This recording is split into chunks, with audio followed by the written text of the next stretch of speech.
안녕하세요. 블록스트리트TV의 가상화폐 읽어준 남자 5월 셋째 주 방송을 시작하겠습니다. 셋째 주이긴 하지만 방송으로는 두 번째 방송인데요. 시간은 참 빨리 갑니다. 벌써 5월 15일이고 스승의 날입니다. 스승의 날은 세종대왕 탄신을 기려 만들었다는 걸 모두 아시죠? 의미 있는 날인 만큼 의미 있는 시간 보내시길 바라며 오늘 방송도 좀 더 의미 있게 진행하는 시간이 되면 좋겠습니다. 먼저 가상화폐 주간 시장부터 살펴보겠습니다. 이번 주 비트코인 반감기가 있었죠. 그러나 소문에 사서 뉴스에 팔아라 주식 격언처럼 뉴스가 나오자 시큰둥하게 비트코인은 하락하고 말았습니다. 비트코인 반감기를 앞두고 올랐던 상승폭을 많이 반납하고 10월 한국 시간 기준으로 원화 1,100만 원대, 미화 9,000달러대에 머물러 있는 상황입니다. 반감기를 앞두고 1,200만 원을 돌파하면서 더 큰 상승을 기대했던 투자자들에게는 실망스러운 모습이었는데요. 이유는 여러 가지로 분석할 수 있겠지만 가장 유력한 것은 가상화폐 시장이 과거에 비해서 침체되었기 때문에 이야기가 가장 많습니다. 그런 상황에서 비트코인 반감기로 인한 공급보다는 수요에 영향을 많이 받는 시장이 된 것으로 보이는데요. 향후에도 과거처럼 급등하는 모습은 현실적으로 어렵다고 할 수 있겠습니다. 가상화폐 대장주가 이러다 보니 다른 알트코인들도 비슷하게 움직였는데요. 기대가 컸던 만큼 정말 좀 실망스러운 한 주였습니다. 다음은 주간 전망 순서인데요. 비트코인 반감기는 강력한 호재가 먹을 건 없었던 소문난 잔치로 판명이 난 상황이라 좀 다소 허탈합니다. 그래도 시카고 상품 거래소의 상황을 보면 비트코인 옵션 거래량이 3일 연속 최대치를 경신하였는데 특히 거래가 콜 옵션에 집중돼서 트레이더들이 비트코인 추가 상승을 기대하고 있음을 알 수 있는 그런 증거, 흔적 그런 거였죠. 또 비트코인 가격이 반감기 때 예상보다 오르지 않고 하락했다가 다시 반등하고 있는 것이 미국의 마이너스 금리 도입에 대한 시장 기대감이 반영되었다는 분석도 있는데요. 마이너스 금리가 적용된 은행으로 갈 돈들이 가상화폐 시장으로 몰릴 수 있다는 것이겠죠. 다만 역시 전망일 뿐입니다. 비트코인 반감기도 다들 호재라고 입을 모았었지만 실제 뚜껑을 열어보니 전혀 달랐었죠. 여전히 시장에 호재가 존재하긴 하지만 지나친 맹신은 하지 마시기 바랍니다. 다음은 이번 주에 있었던 가상화폐 및 블록체인 관련 주요 뉴스에 대해서 살펴보겠습니다. 우선 정부 주도를 통해서 블록체인 기술이 국내 공공 분야에 적극 적용된 절망이라는 소식이 눈에 띄는데요. 과학기술정보통신부와 한국인터넷진흥원은 블록체인 공공선도 시범사업 민간주도 국민 프로젝트를 최근에 발표했습니다.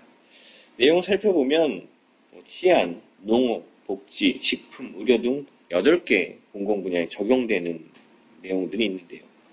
이를 위해서 두 기관은 약 400개의 국가기관, 지방자치단체, 공공기관 등으로부터 수요를 받아서 10개의 과제를 선별한 후에 10개 컨소시엄을 선정했는데 상세한 내용은 블록스트리트 홈페이지 기사를 보시면 자세히 확인할 수가 있습니다. 이건데요. 여기서 기사 내용을 보시면 지금 말씀드린 내용에 대한 상세 내용을 쭉 보실 수가 있겠습니다. 네, 이렇게 보시고요. 다음은 비탈리프테린 관련 뉴스로 넘어가겠습니다. 가상화폐 시총 2위 이더리움의 창시자 비탈리프테린이 코로나19로 발생한 경제 위기를 극복하기 위한 네트워크로서 이더리움이 활용될 수 있다고 블록체인 전문 매체 더 디파이먼트와의 인터뷰에서 말한 바 있습니다. 코로나19로 인한 발생한 금융위기가 정치적 불신으로 이어지고 있고 많은 국가가 정상을 위해 노력하고 있지만 국가 간 이익 충돌을 막기 위해 탈중앙화된 기술을 도입해야 한다는 것인데요. 그러면서 이더리움과 같이 중앙화된 네트워크의 필요성이 높아지고 있다라고 덧붙였죠.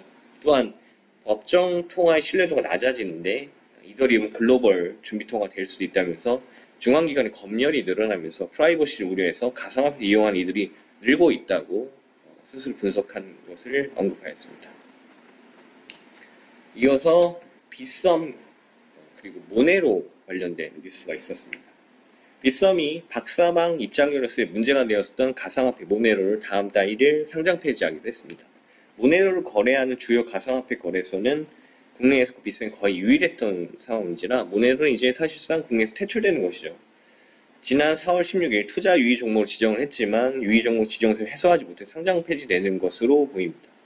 이날 비썸은 모네로의 다른 유사 특성의 가상화폐에 대해서 각 재단의 지속적인 논의를 통해 추적성 확보와 관련한 기술적 검토를 진행하겠다고 강조했는데요. 모네로의 다른 다크코인들도 거래 내역을 투명하게 할 수 있는 방안을 모색하겠다는 뜻을 풀이할 수 있겠습니다. 상장 폐지 결정에도 불구하고 모네로의 거래는 상당히 활발했습니다. 상장 폐지 여부 결정 전날 13일이었죠. 0시 기준으로 모네로는 비썸 내에서 평균 개당 74,800원에 활발히 거래되었는데 24시간 통해 약 529개가 매매됐고요. 거래액수는 3,870만 원에 달했습니다. 같은 날 18시에는 가격이 75,600원으로 오르기도 했었고요. 24시간 동안 사고 팔린 모네로의 개수는 약 480개, 즉 3,580만 원의 거래가 이루어진 셈입니다. 이외에도 정부가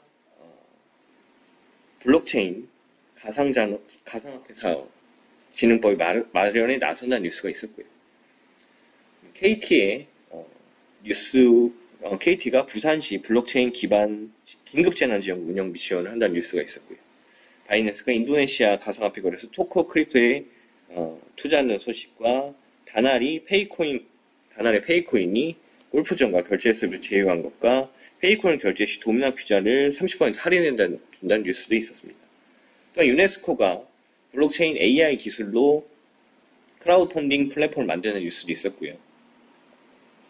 중국 온라인에 퍼진 디지털 화폐 실사 사진도 화제가 됐었습니다. 또한 JP모건이 암호화폐 거래소에 계좌를 제공한다는 소식, 그리고 블록체인 적용 자율주행차가 세종시를 달린다는 뉴스 등이 이번 주에 있었던 주요 소식들이었습니다. 금주의 핫코인은 바로 진리카입니다. 진리카는 확장성 문제를 해결하기 위해 등장한 프로젝트인데요. 현존하는 가장 빠른 블록체인 플랫폼이 되는 것을 목표로 하는데 네트워크 샤딩이라는 기술을 활용해서 이 문제를 해결하고 더 많은 트랜잭션을 처리할 수 있다고 합니다. 네트워크 샤딩은 여러 노드들을 몇 가지 샤드에 나눠 넣어서 동시에 트랜잭션을 처리하기 때문에 속도가 상당히 빠릅니다. 이런 진리카가 업비트 기준으로 주간 상승률 1위를 기록했는데요. 그래프를 보시면 우상향한 모습을 지금도 볼 수가 있습니다. 딱히 특별한 호재는 없고요. 비썸 거래소의 가두리로 인해 오른다는 이야기가 있기 때문에 호재가 없는 상황에서 신규 매수는 자제하시는 것이 좋겠습니다.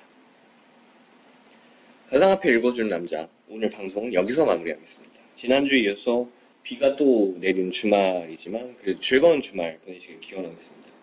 아무쪼록 저희 방송이 많은 도움이 되셨길 바라면서 도움이 되셨다면 구독과 좋아요 부탁드리겠습니다. 여기서 마치겠습니다. 안녕히 계십시오.